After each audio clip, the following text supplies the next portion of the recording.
TNPSC group 4 எழுத தயாராக இருக்கும் அனைத்து நண்பர்களுக்கும் இன்று 21வது கொஸ்டின் தங்களுக்கு விளக்கமாக அளிக்கவிருக்கிறேன். நேற்று வரை 20 கொஸ்டின் அனுப்பியுள்ளேன். இப்பொழுது 21வது கொஸ்டின் பார்ப்போம். A = 1 3 4 7 11 மற்றும் B = -1 1 2 5 7 9. F = அதாவது ஃபங்க்ஷன் சார்பு சம்பந்தமான கணக்கு. F = 1, -1, 3, 2, 4, 1, 7, 5, 11, 9 என்றவாறு அமைந்த சார்பு F maps A to B என்பது ஒன்றொன்று சார்பா, அதாவது ஒன்றுக்குண்டான சார்பா, மேல் சார்பா, இருபுற சார்பா அல்லது சார்பு அல்ல, எந்த விடை வரும் என்பதை பார்க்க போகிறோம். ரஃபாக வேண்டாம் போட்டுக்கலாங்க. செட் A, செட் B 1 3 4 7 11 இது செட் ஏன்னு வச்சுக்கலாம். செட் B -1 1 2 5 7 9 இது செட்டு பின்னு வச்சுக்கலாம்.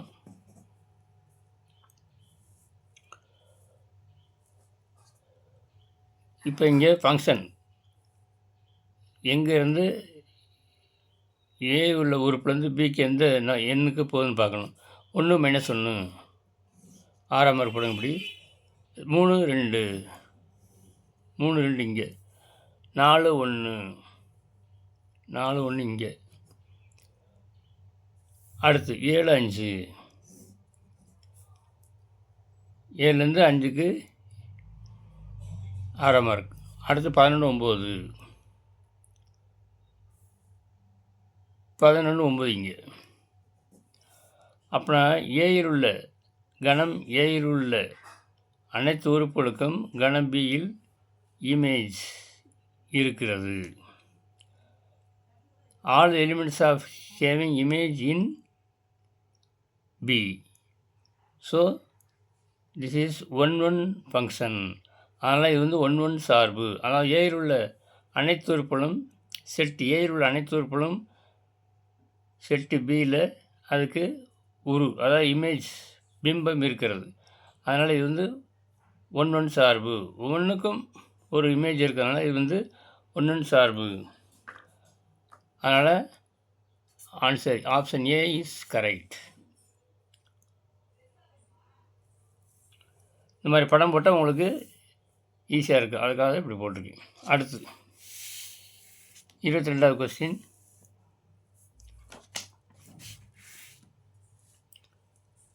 ரெண்டு பை 5 6 பை 25 18 பை 25 54 பை 625 என்ற பெருக்குத் தொடரின் பொது விகிதம். பொது விகிதம் ரெண்டாவது உறுப்புலேருந்து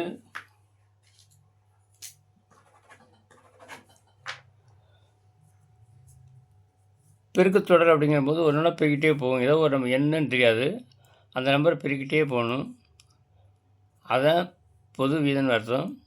இப்போ முதல் உறுப்பு ரெண்டாவது உறுப்புலேருந்து முதல் உறுப்பை வகுப்போம். 6 பை 25 பை 2 பை 5 இது எப்படி வகுக்கிறது? 6 பை 25 பெருக்கப்பட்டு தலையில் போடணும். 5 பை 2 ஓரண்டு 2 2 6 ஓரஞ்சு 5 5 25 அப்படின்னா 3 பை 5. 3 பை 5 எங்கே இருக்குன்னு பாருங்கள், இங்கே இருக்குது. அப்போனா 3 பை 5 தான் ஆன்சர். இதுதான் கரெக்ட் ஆன்சர். இதுதான் பொது விகிதம். அடுத்து 23வது கொஸ்டின். A1 A2 A3 அன்சோவான் என்பன ஒரு கூட்டுத்தொடர் வரிசையில் உள்ளன. மேலும் A4 by A7 3/2 எனில் T13 அதாவது 13வது உறுப்பு என்னன்னு கேட்டிருக்கு. ஒரு கூட்டுத்தொடர் வரிசையில் nth உறுப்புக்கான ஃபார்முலா சூத்திரம் வந்து முதல் உறுப்பு A1 A2 A3. அப்புறம் T13 அதாவது A14 அர்த்தம். A14வது உறுப்பு என்னன்னு அர்த்தம். அதாவது T13 A13 அப்படிங்கிறது T13ங்கிறது ஒரு ஃபார்முலா இருக்குது. nth term of an AP ஒரு கூட்டுத்தொடர் வரிசையில் என்னாவது உறுப்புக்கான சூத்திரம் வந்து Tn = A plus n-1 into D. இப்போ இங்கே வந்து A4 3ன்னு அர்த்தம், A7 2ன்னு அர்த்தம். இப்போ A7 அப்படிங்கிறபோது அது T7 அர்த்தம், 7வது உறுப்பு. A ப்ளஸ் n பதிலாக 7, 7 ஒன்று வச்சுன்னா 6D. அடுத்து A4 அப்படின்னா T4ன்னு அர்த்தம், T4 4வது உறுப்புன்னு அர்த்தம். A ப்ளஸ் 4 ஒன்று வச்சுன்னா 3D. 7வது உறுப்பு என்னங்க? 7வது உறுப்பு 2 T7. A plus 6D is equal to 2. A4 3. T4ங்கிறது A plus 3D. A4 4வது உறுப்பு வந்து 3. இதை ஈக்குவேஷன் 1 ஈக்குவேஷன் 2ன்னு வச்சுக்கலாம். இப்போ இது 2 கழிப்போம். குறி வந்து மாறும். ப்ளஸ்னா minus, ப்ளஸ்னா minus. Plus A மைனஸே cancel. 6ல் 3 வச்சுன்னா 3. 3D is equal to இங்கே குறி மாற்றணும். 2 - 1 வந்து -1. அப்புறம் D is equal to -1/3. இப்போ ஈக்குவேஷன் 1ல் போடலாம். இது ஈக்குவேஷன் 1, இது ஈக்குவேஷன் 2 வச்சுக்கலாம். இப்போ ஈக்குவேஷன் 1ல் போடுறோம். D பதிலாக -1/3 போட்டால் என்ன ஆகும்? A plus 1 implies, equation 1 implies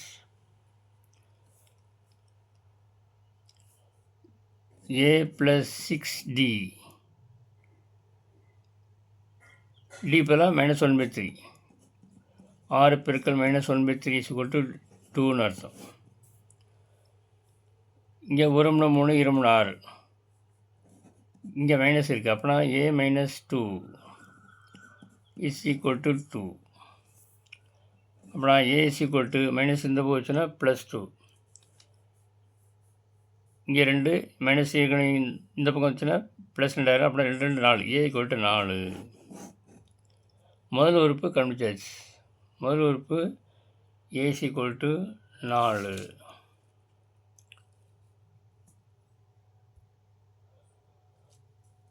A தெரியும், D தெரியும். அப்புறம் இப்போ நம்மளுக்கு 13வது உறுப்பு வேணும்.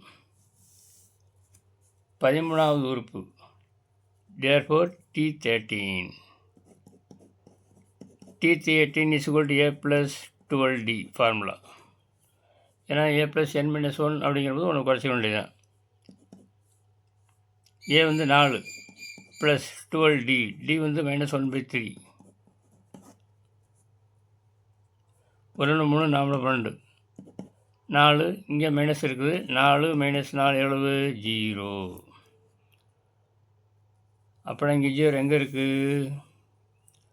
Option B. Option B 0. இதுதான் ஆன்சர்.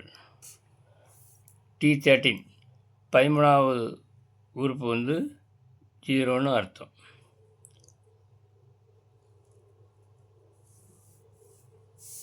இதான் rough work.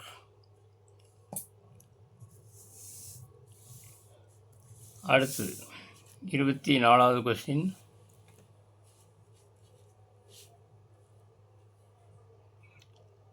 Six x squared y 9x squared yz 12x squared y squared z ஆகியவற்றின் மீப்போவா எல்சிஎம் கேட்டிருக்கு. ஆப்ஷன் 4 ஆப்ஷன் கொடுத்துருக்காங்க. அது எப்படி கண்டுபிடிக்கிறது? இதை வந்து இப்படி எழுதிங்க. 6x²y வரிசை எழுதிட்டு ஈஸியாக இருக்கும். 6x²y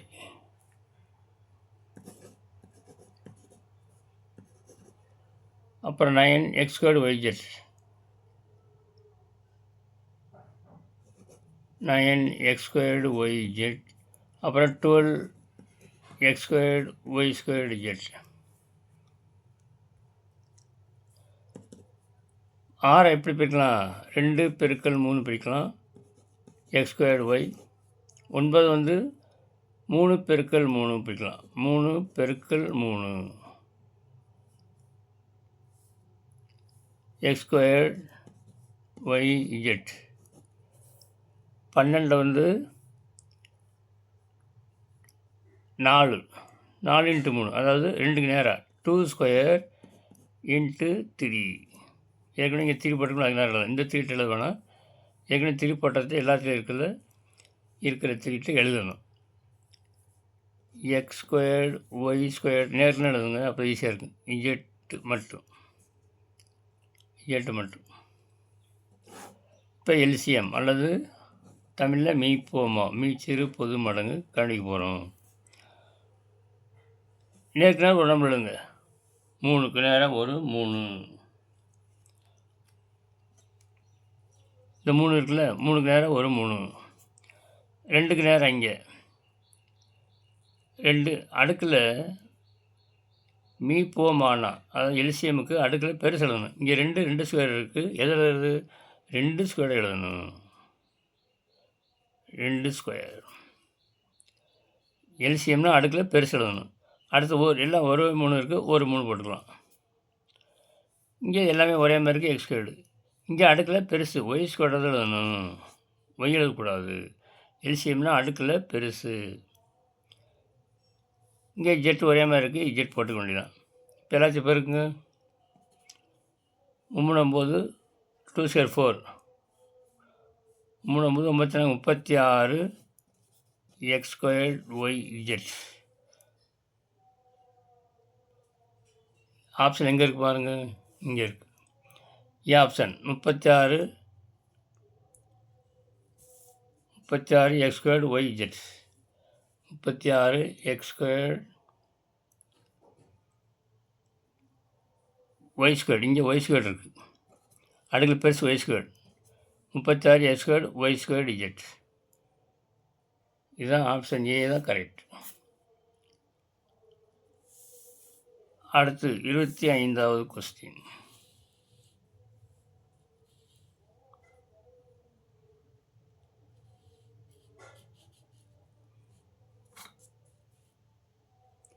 A கிராஸ்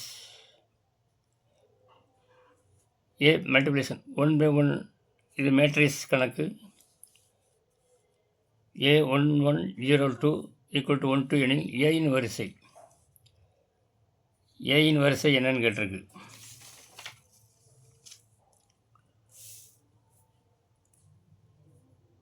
இப்போ ஏயின் வரிசை XYன்னு வச்சுக்கலாம். பியின் வரிசை என்னது? 1 2, 2 rows 2 column, 2/2 பெருக்கல் 2/2.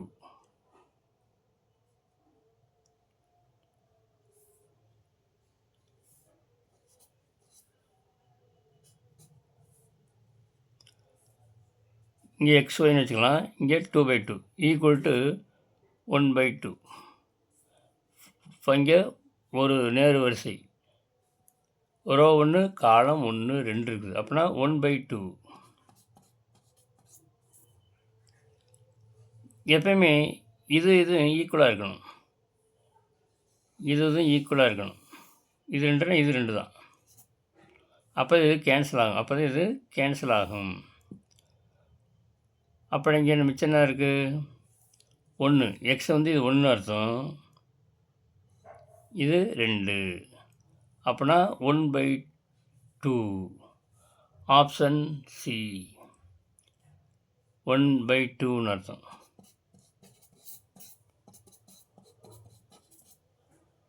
சமமாக இருந்தால் தான் பெருக்க முடியும். அப்புறம் option C 1/2 is the correct answer.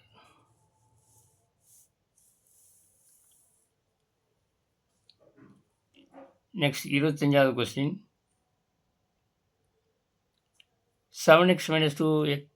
7y minus 2x is equal to 11 என்ற நேர்கோட்டின் சாய்வு.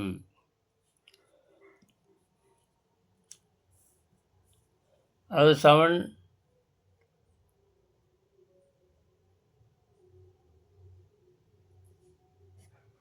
7y minus 2x minus 11 equal to 0ன்னு எழுதிக்கலாம். சாய்வுக்கு சூத்திரம் வந்து m is equal to minus coefficient of x by coefficient of y. சாய்வு m is equal to minus coefficient of x. coefficient of x இங்கே என்னது?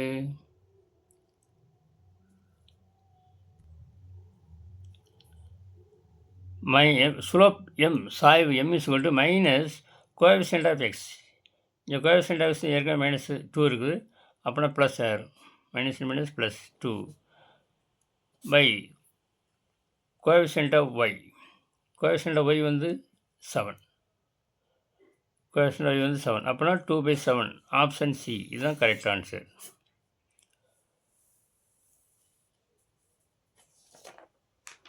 Okay, இன்று 6 வினாக்கள் டிஎன்பிஎஸ்சி வினாக்களுக்கு விரிவாக விடைகளை உங்களுக்கு கொடுத்துள்ளேன்.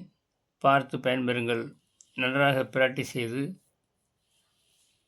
தேர்வில் வெற்றி பெற வாழ்த்துவதுடன் இதை உங்கள் நண்பர்கள் அனைவருக்கும், யார் யார் உங்களுக்கு தெரியும், யார் யார் டிஎன்பிஎஸ்சி தேர்வு எழுதவிருக்கிறார்களோ அவர்களுக்கும் அனுப்பி பயன்பெறச் செஞ்சு தேர்வில் வெற்றி பெற வாழ்த்துகிறேன்.